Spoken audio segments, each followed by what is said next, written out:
Hello दोस्तों, आज का यूज़ सीखेंगे वाज अबाउट टू, जिसका मतलब होता है किसी चीज़ को करने ही वाला था। एक चीज़ और मैं आपको वाज़ह कर दूं, क्लियर कर दूं। अबाउट टू के बाद हमेशा वर्ब की फर्स्ट फॉर्म का इस्तेमाल करेंगे, यूज़ करेंगे। तो चलो स्टार्ट करते हैं। पहला सेंटेंस है आई वॉज अबाउट टू से, मैं कहने ही वाला था। आई वॉज अबाउट टू से। आप भी रिपीट करें।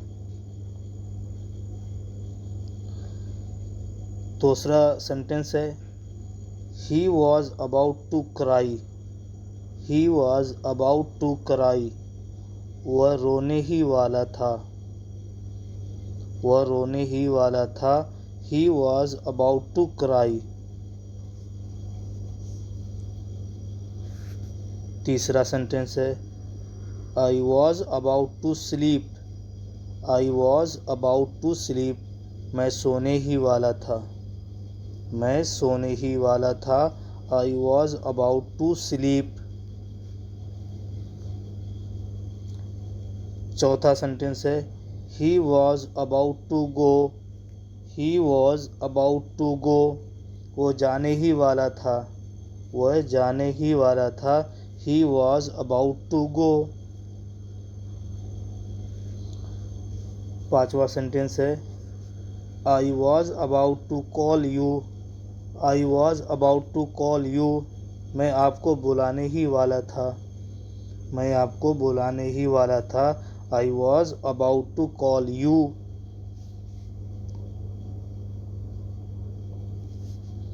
छठा सेंटेंस है it was about to rain. बारिश होने ही वाली थी।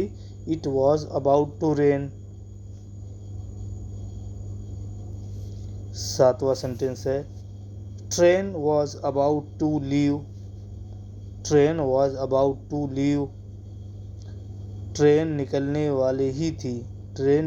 ही वाली थी, यानी छूटने ही वाली थी। ट्रेन निकलने ही वाली थी। Train was about to leave. आठवां सेंटेंस है we were about to eat food. हम खाना खाने ही वाले थे।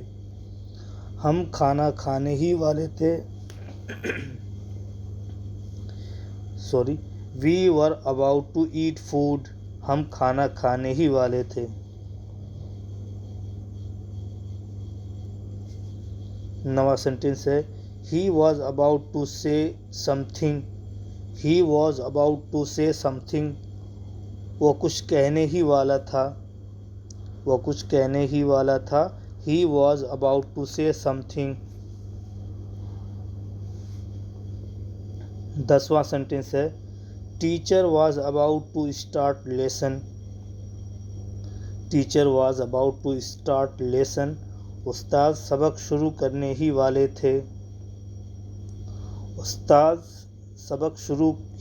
वाले थे। Teacher was about to start lesson. तो उम्मीद करता हूँ कि आप भी इसी स्ट्रक्चर पर प्रैक्टिस करने की कोशिश करेंगे और अपने डेली लाइफ में यूज़ करेंगे। आज के लिए इतना ही काफ़ी। अल्लाह हाफिज़।